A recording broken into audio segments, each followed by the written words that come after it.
Good afternoon, everyone. This is Hemlata ma'am from Mother India Senior Secondary School. Students, last time मैंने आपके साथ जो first lecture था मेरा इससे रिलेटेड, आपका लेटर राइटिंग से रिलेटेड जो फर्स्ट लेक्चर था, बेटा आपके साथ मैंने जो इसका पैटर्न है वो मैंने डिस्कस किया था कि हम जो लेटर है उसको कैसे लिख सकते हैं। उसका फॉर्मेट मैंने आप लोगों के साथ डिस्कस करा था फर्स्ट लेक्चर में। प्लस आपको मैंने उसके साथ एक जो एडिटर को कैसे लेटर लिखी जाती है वो मैंने आपको बताया था। तो नेक्स्ट जो सेकंड हमारा लेक्चर था उसमें मैंने आपको बताया था कि कंप्लेंट से रिलेटेड आपको अगर कोई लेटर पूछी जा सकती है तो आप उसको किस तरह से लिखोगे। तो सेकंड लेक्चर में इसके बारे में हमने डिस्कस किया था। अब आज का जो लेक्चर है आपका वो मैं आपको बताऊंगी कि अगर आपको जॉब एप्लीकेशन के बारे में पूछा जाता है, ठीक है, आपको कहा जाता है कि आप लेटर लिखो चाहे एप्लीकेशन आप लिखो जॉब से रिलेटेड, तो आप उसको कैसे लिखोगे वो आज के लेक्चर में हम डिस्कस करेंगे। तो बेटा आपको ये बताने से पहले मैं आपके साथ पेपर पैटर्न लेटर राइटिंग का जो फॉर्मेट है एक बार फिर से शेयर करूँगी, बिकॉज अगर किसी ने जो पीछे वाला लेक्चर है वो नहीं सुना तो इस लेक्चर में आपके साथ मैं फिर से उस चीज़ को रिपीट करने वाली हूँ ताकि आप लोगों को पता चल जाए कि किस तरह से हमें उसको लिखना है। सॉरी बेटा। तो इसमें सबसे पहले आपको मैंने क्या कहा था कि आपने जो स्टार्टिंग होगी फॉर्मेट में इसको बता रही हूँ कि फॉर्मल लेटर जो है वो किस तरह से लिखी जाती है। तो स्टार्टिंग जो आपकी होगी आपने क्या करना है कि लेफ़्ट साइड से स्टार्ट करना है। लेफ़्ट साइड से जब आप टॉप के बिल्कुल टॉप लेफ़्ट साइड जब आप स्टार्ट करोगे तो आपने सबसे ऊपर लिखना है सेंडर का एड्रेस। सेंडर का एड्रेस लिखोगे। सेंडर का एड्रेस अगर आपको दिया गया है तो आप सेम लिखोगे विदाउट नेम। आप कई बार होता है कि आपको सेंडर का नेम भी दिया होता है फिर उसके बाद आपको एड्रेस दिया होता है। तो आप लोगों ने क्या करना है, आप लोगों ने नेम नहीं लिखना, टॉप पे आपने नेम नहीं लिखना। आपने क्या करना है, सिर्फ सेंडर का एड्रेस लिखना है। सेंडर का एड्रेस जब आप लोग लिखोगे तो एक चीज़ का ध्यान रखना कि आपने कभी भी वहाँ पे जो एंडिंग होगी, ठीक है, वहाँ पे आपने कामा का और फुल स्टॉप का यूज़ नहीं करना। जब भी आप सेंडर का एड्रेस लिख रहे हो वहाँ पे आप कामा और फुल स्टॉप का यूज़ नहीं करोगे। क्लियर। उसके बाद उसके नीचे जो है 1 लाइन की स्पेस देने के बाद आप क्या करोगे, डेट लिखोगे। डेट का मैंने फॉर्मेट बताया था आपको किस तरह से आपको लिखनी है। आपको डेट लिखनी है पहले, उसके बाद मंथ नेम लिखना है, उसके बाद कॉमा डालना है, उसके बाद आपको ईयर वहाँ पे लिखना है। उसके बाद फिर से आपको 1 लाइन की स्पेस देनी है। वो देने के बाद आप रिसीवर जो होगा उसका एड्रेस लिखोगे। रिसीवर का एड्रेस जो है विद नेम लिखोगे अगर आपको नेम दिया गया है, अदरवाइज उसकी डेजिग्नेशन जो होगी वहाँ से आपने करना और उसका जो फुल एड्रेस होगा वो आपने देना है। तो सबसे पहले ऊपर स्टार्टिंग टॉप में आपने लेफ़्ट साइड से स्टार्ट करना है। टॉप पर आप सेंडर का एड्रेस दोगे अगर आपको दिया गया है तब भी, अगर आपको नहीं दिया गया तब भी वहाँ पे सेंडर का एड्रेस दोगे, खुद से दोगे। अगर नहीं दिया गया तो आपको नहीं कुछ समझ आ रहा तो आप लोगों ने क्या करना है, एग्जामिनेशन हॉल लिख के जम्मू लिख के आप उसको कंप्लीट कर देना सेंडर के एड्रेस में। नेम नहीं लिखना आपको, विदाउट नेम वहाँ पे सेंडर का एड्रेस लिखना होता है। देन डेट लिखनी है आफ्टर 1 लाइन स्पेस। उसके बाद आपको फिर से स्पेस देनी है और आपको वहाँ पर रिसीवर जो होगा उसका अपने नेम और एड्रेस जो है वो लिखना है। डेजिग्नेशन भी उसकी अगर जो दी होगी वो आपने लिखनी है। वो लिखने के बाद आपने सब्जेक्ट जो है वो देना है। तो सब्जेक्ट आपका बिल्कुल टॉपिक से रिलेटेड होना चाहिए, जो आपको पूछा गया है वही आपका सब्जेक्ट होना चाहिए। और सब्जेक्ट आपका लिमिटेड होना चाहिए, 7 वर्ड से कोशिश करना कि ज़्यादा ना हो, बिल्कुल लिमिटेड आपका सब्जेक्ट जो है वो होना चाहिए। देन उसके बाद आप लिखोगे salutation, dear sir, dear madam, जो भी उससे रिलेटेड होगा वो आपने लिखना है। सैल्यूटेशन के बाद आपने इसकी जो बॉडी ऑफ द लेटर है वो आपने लिखना है। तो बॉडी ऑफ द लेटर में आपको मैंने कहा था कि पहले आपने पर्पस बताना है स्टार्टिंग में 1 लाइन में। देन उसके बाद जो मेन डिटेल है वो आपने देनी है, ठीक है, जो भी नेसेसरी डिटेल होगी। फिर उसके बाद आपने इसमें जो कंक्लूजन होगा कि आप क्या चाहते हो, क्या चीज़ होनी चाहिए, वो आप दोगे लास्ट में। देन उसके बाद आप लोगों ने जो है क्लोजिंग करनी है। तो क्लोजिंग आप कैसे करोगे, यूर ट्रूली लिख सकते हो, यूर फेथफुली, यूर सिंसरली आप लिख सकते हो। उसके बाद लास्ट आपने जो सेंडर होगा उसका नेम मेंशन वहाँ पे करना है। अगर आपको नेम दिया गया है तब भी अगर आपको नेम, तब आपने वही नेम देना है। अगर आपको नेम नहीं दिया गया, आप खुद से कोई नाम दे सकते हो। अगर खुद से नाम नहीं देना चाहते तो आप XYZ का यूज़ वहाँ पे कर सकते हो। तो इस तरह से ये जो फॉर्मेट है, फॉर्मेट सिंपल है, आपका कुछ नहीं करना। आपको मैंने बताया था कि मार्क्स किस तरह से डिवाइड किए जाते हैं। फॉर्मेट जो है, ऊपर पहले सेंडर का नेम, ठीक है, उसके बाद आपने डेट लिखनी है, सेंडर का address, sorry, without name, date लिखनी है। उसके बाद जो रिसीवर होगा, रिसीवर का नेम लिखना है, एड्रेस लिखना है उसका, ठीक है, डेजिग्नेशन लिखनी है। उसके बाद आप सब्जेक्ट लिखोगे, सैल्यूटेशन लिखोगे, इसका आपका होगा 1 मार्क। उसके बाद बॉडी ऑफ द लेटर जो होगी वो 3 मार्क्स की होगी, वो आपने करनी है, वो लिखोगे। उसके बाद जो क्लोजिंग होगी वो भी 1 मार्क की होगी। इस तरह से 5 मार्क्स डिवाइड किए जाते हैं और 1 मार्क्स जो होता है वो आपकी ग्रामर से रिलेटेड, अगर कोई मिस्टेक नहीं होती तो 1 मार्क जो है वो उसका दिया जाता है। तो 6 मार्क्स में इसको डिवाइड किया गया है इस तरह से। तो कोशिश करना कि आप लेटर कभी ना छोड़ो, नहीं भी आती उसे स्टार्टिंग लिखो, वो तो आप खुद लिख ही लोगे, बहुत ईजी है, आपने खुद से लिखनी है। एंडिंग उसकी लिखो, वो जो बॉडी ऑफ द लेटर है वो उससे रिलेटेड आप कुछ भी लिख दो, लेकिन थोड़ा मतलब उससे रिलेटेड होना चाहिए, तो आपको जो मार्क्स हैं वो मिल जाएंगे। तो बेटा ये था इसका फॉर्मेट। अब देखिए,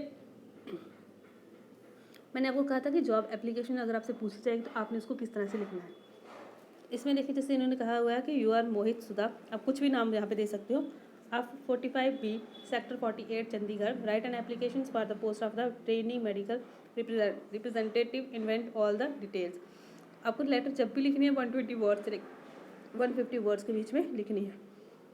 तो आपको एप्लीकेशन आपने लिखनी है, जॉब एप्लीकेशन है, किस पोस्ट के लिए, ट्रेनिंग मेडिकल रिप्रेजेंटेटिव के लिए। तो अब यहाँ पे सेंटर का एड्रेस और नेम तो दिया गया है, लेकिन जहाँ पे जिसको आपने सेंड करनी है, जो रिसीवर होगा, उसका यहाँ पे नहीं दिया गया। आपने सिर्फ इतना कहा गया कि आपने पोस्ट के लिए अप्लाई करना है, तो फिर आपको यहाँ पे खुद उसकी डिटेल जो है वो देनी पड़ेगी। तो यहाँ पे जैसे 45, अब सेंडर का एड्रेस देखिए बेटा, यहाँ पे नाम दिया गया सुधा या मोहित, आप कुछ भी ले सकते हो। मैंने कहा था ना स्टार्टिंग में, आपने जो है वो नाम नहीं देना, आप सिंपल सेंडर का एड्रेस लिखोगे। तो सेंडर का एड्रेस क्या है, स्टार्ट कहाँ से कि 45B सेक्टर 48 चंडीगढ़। तो इस चीज़ का ध्यान देखो बेटा, रखो कि देखो 48 के बाद क्या कामा लगा हुआ है, चंडीगढ़ के बाद क्या फुल स्टॉप यहाँ पे लगाया गया है, नो। तो ये आपने नहीं करना, लेफ्ट साइड से स्टार्ट करना है, आपने कामा और फुल स्टॉप का यूज़ नहीं करना। देन 1 लाइन की स्पेस देनी है। उसके बाद आप डेट लिखोगे, डेट का जो पैटर्न मैंने बताया है, जैसे इन्होंने लिखा 10 मई, उसके बाद फुल स्टॉप कामा, उसके बाद आपका ईयर जो दिया गया है किसको लिखनी है, इन्होंने कहा कि the manager Indian pharmaceutical 20 course store जो है वहाँ पे उनका एड्रेस जो है वो खुद से दिया गया है, खुद से आपने लिखना है। अगर आपको नहीं दिया गया तो आपने खुद से उसको लिखना है। उसके बाद सब्जेक्ट जो है वो आपने देना है। तो सब्जेक्ट क्या है कि application for the post of the training medical representative. Then उसके बाद सैल्यूटेशन आपने देना है। सैल्यूटेशन देने के बाद आप लोगों ने, यहाँ पे नहीं दिया गया बट आप सैल्यूटेशन दे देना। तो जैसे इन्होंने कहा हुआ कि आपकी जो एडवर्टीज़मेंट थी वो मैंने पढ़ी थी, जो आपकी डेट 4 मई 20 को आपने भेजी थी, वो हमने पढ़ी थी in the times of the India. कि कहाँ पे पढ़ी थी, एडवर्टीज़मेंट आई है किसी न्यूज़पेपर पे ही आई होगी, तो वो आपने खुद से इन चीज़ों का ध्यान रखना बच्चे कि कहाँ पे आपकी न्यूज़पेपर वो आई थी, एडवर्टीज़मेंट कहाँ आई थी, वो किस पोस्ट के लिए, post for the medical training medical representative के लिए। आई विश टू अप्लाई, कहता कि मैं अप्लाई यहाँ पे करना चाहता हूँ फॉर द सेम। उसके बाद body of the letters, my resume is enclose herewith for your kind perusals and consideration. तो कहता है कि मैं इसके साथ अपना रिज्यूम जो है वो भी भेज रहा हूँ। अब इस चीज़ का बच्चे ध्यान रखना, रिज्यूम जब भी आप जॉब एप्लीकेशन के लिए लिख रहे हो, अप्लाई कर रहे हो, उसके साथ आपने अपना रिज्यूम जो है वो भी देना है। पहले आप एप्लीकेशन लिखोगे, उसके बाद आप अपना रिज्यूम जो है वो साथ में दोगे। एप्लीकेशन में वो लिख रहा है कि मैंने आपकी जो एडवर्टीज़मेंट थी वो पढ़ी थी, जो आपने सेंड की थी उस डेट को, जिस न्यूज़पेपर से मैंने पढ़ी थी, तो वहाँ पे मैं इस पोस्ट के लिए अप्लाई करना चाहता हूँ, और मैं जो है आपका रिज्यूम जो है इसके साथ मैं आपको भेज रहा हूँ। इफ़ सेलेक्टेड, कहता है कि अगर मैं सिलेक्टेड हो गया तो I shall endures to prove myself as an assets to the company, कि मैं कंपनी के लिए क्या हूँ, कि अच्छा वर्कर बनूँगा, अच्छा काम करूँगा। Your truly. उसके बाद अगर सुधा लिखना है तो सुधा लिखो, मोहित लिखना है तो मोहित लिखो, जो भी आपको दिया होगा नाम वो आपने करना है। तो 2 नाम दिए तो आप उसमें से एक ही लिखोगे। तो यहाँ पे मतलब उसने एप्लीकेशन तो लिख दी कि मैं इस चीज़ के लिए अप्लाई करना चाहता हूँ, ठीक है, जो आपने पोस्ट निकाली थी उस पोस्ट के लिए मैं अप्लाई करना चाहता हूँ और मैं अपने जो रिज्यूम है उसको मैं आपको सेंड कर रहा हूँ। तो जब इस तरह से आपको पूछा जाएगा तो फिर आपने रिज्यूम भी जो है उसको भी सेंड करना है साथ में, इस तरह से, ठीक है। जब एप्लीकेशन लिखने के बाद फिर आप रिज्यूम लिखोगे, तो रिज्यूम में जैसे नेम आपने देना है, फादर्स नेम देना है, डेट ऑफ बर्थ देनी है, एज देनी है, उसके बाद सेक्स कौन सा है आपका, मैरिटल स्टेटस आपने बताना है, आप सिंगल हो मैरिड हो, परमानेंट एड्रेस देना होता है, कॉन्टैक्ट नंबर देना होता है, एजुकेशनल क्वालिफिकेशन इसमें देनी होती है रिज्यूम में, लैंग्वेज आप कौन कौन सी जानते हो, रेफरेंस होता है, हॉबीज़ होती है। तो जो आप रिज्यूम में जो चीज़ें होती हैं तो ये फिर आप मेंशन करोगे। बेटा इस चीज़ का ध्यान रखना आप लोग कि जब भी जॉब एप्लीकेशन के लिए आप लिखोगे, ठीक है, तो आपने साथ में रिज्यूम जो है वो भी देना है। तो इस टाइप से आप अपना रिज्यूम जो है वो साथ में दे सकते हो। एप्लीकेशन लिखनी है फर्स्ट ऑफ ऑल आपको, एप्लीकेशन लिखने के बाद फिर आप साथ में अटैच क्या करोगे, रिज्यूम। Got it. नेक्स्ट जैसे एडिटर से रिलेटेड मैंने आपको पहले भी करवाई है, लेकिन अब मैं थोड़ा सा इसके बारे में बताऊँगी आपको। जैसे इसमें इन्होंने कहा हुआ है कि write a letter to editor of the newspaper complaining of the frequent breakdown in power supply in your locality, कि जहाँ पे पावर सप्लाई होती है बार बार, यहाँ पे जो मतलब ब्रेकडाउन होता है पावर सप्लाई में, लाइट जो है वो ऑफ होती है, ठीक है, तो उसके लिए आपने एडिटर को वो करना है, लिखना है कि आप अपने न्यूज़पेपर में इस कॉलम को जो है वो आप छाप दो। तो आपने कंप्लेन करनी है ताकि जो कंसर्न अथॉरिटीज़ हैं उनको इसके बारे में थोड़ी मतलब इंफॉर्मेशन मिल सके। तो देखिए बेटा यहाँ पे आपको किसी का भी एड्रेस नहीं दिया गया, सिंपल आपको कहा गया है कि write a letter to the editor. Editor को लिखना है आप न्यूज़पेपर के एडिटर को। ये भी नहीं बताया कि कौन से न्यूज़पेपर के एडिटर को, ये चीज़ आपको नहीं बताई गई। आपको ये भी मेंशन नहीं किया गया कि सेंडर कौन है, इन चीज़ों का ध्यान रखना। जब ये चीज़ें मेंशन नहीं की होंगी तो सेंडर का एड्रेस आप खुद से लिखोगे, लास्ट में जो नेम लिखना है वो भी आप खुद से लिखोगे।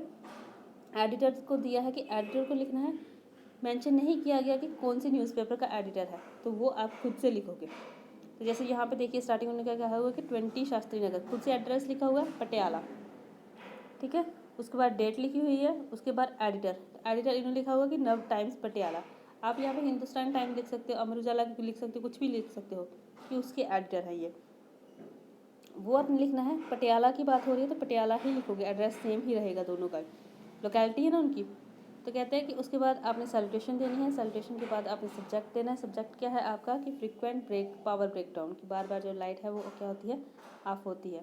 It is the highly regretful to say that electricity department जो है of the municipality is not performing its duty properly, वो अपनी ड्यूटी को प्रॉपरली नहीं कर रहा। The sheddings of the lights and the power breakdowns have become a common feature of the department। Department जो है मतलब अच्छी तरह से लाइट नहीं दे रहा, बार बार क्या होती है, इनकी डिपार्टमेंट की गलती की वजह से यहाँ पे बार बार ब्रेकडाउन होता है। कहता है कि new industries are daily springing up, यहाँ पे बहुत सारी इंडस्ट्रीज जो है वो लग रही है हमारे यहाँ पे। कहता है frequent breakdowns of the power is causing a great harm to these infant industries। कहता है कि यहाँ पे जो बार बार होती है लाइट बंद होती है उसकी वजह से यहाँ पे इफेक्ट पड़ता है इन इंडस्ट्रीज़ को। Last time this breakdowns continue for about a month, की लास्ट टाइम ये जो ब्रेकडाउन रहा था ये एक मंथ के लिए रहा था। It was said that the transfer was born in the near भी सब स्टेशन, कहा गया था कि जहाँ पे जो नियर जो सब स्टेशन है वहाँ पे ट्रांसफ़र जो है वो बर्न हो गया हुआ है। कहता है electricity supplied by the Nagar power house was cut, तो जो वहाँ से जो होती थी सप्लाई होती थी इलेक्ट्रिसिटी उसको कट कर दिया गया। कहता है authority of the Patiala municipality and Punjab electricity board accused each other of the negligence. कहता है वो एक दूसरे को इसकी जिम्मेवारी वो कहते थे जैसे कि इसकी गलती की वजह से हो रहा है, इसकी गलती की वजह से हो रहा है। कहता है एक दूसरे के ऊपर इस तरह से वो ब्लेम लगाते थे। However the one transfer was replaced, फिर उसके बाद जो वन ट्रांसफर था उसको रिप्लेस किया गया और supply was brought to normal, कि उसके बाद जो सप्लाई थी वो क्या हुई थी, नॉर्मल हुई थी। कहता है what the breakdown is still continue, लेकिन फिर भी क्या हो रहा था, ब्रेकडाउन जो था वो कंटिन्यू था। Sometime it lasted for 3 to 4 hours at the street. कहते हैं कि कई बार क्या होता है कि 3-4 घंटे जो है वो लाइट जो है बंद रहती है। तो कहते हैं I am at the loss of the understand what is the reasons for the maintenance, कहता है कि मैं उस चीज़ को समझता हूँ क्या रीज़न है। कहता है कि थ्रू योर एस्टीम पेपर, कि आपके पेपर के थ्रू, यहाँ पे देखो लास्ट में वो क्लोजिंग करा कि आपके पेपर के through I draw the attention of the authority, की जो अथॉरिटी है, जो कंसर्न अथॉरिटी है, उसे मैं अटेंशन करना चाहता हूँ, उनके ध्यान में ये चीज़ लाना चाहता हूँ। And request them to look into the matter, और उनसे रिक्वेस्ट करना चाहता हूँ कि इस मैटर के ऊपर थोड़ा सा ध्यान दें। इस तरह से बच्चे आपने जो लेटर है वो लिखनी है, ठीक है। तो ये थी आपकी कि एडिटर को, तो एडिटर को इस तरह से आपने लिखनी है। कोई भी इशू आपसे पूछा जा सकता है किसी से भी रिलेटेड, तो वो आपने यहाँ पे लिखनी है। उसके बाद क्लोजिंग आपने करनी है, जैसे यूएस ट्रूली, और आपको नेम लिखना है, क्योंकि वहाँ पे नेम नहीं दिया गया, आप यहाँ पे जो है वो नेम लिखोगे। नेम की जगह आप XYZ भी लिख सकते हो, वो आपकी चॉइस है बच्चे। तो ये था आपका लेटर का फॉर्मेट। आपको एग्ज़ाम में जो है वो लेटर ही पूछी जाएगी, इसलिए मैंने आपको लेटर ही करवाना जो है वो सही समझा। सो बच्चे, thank you for listening and watching and have a nice day.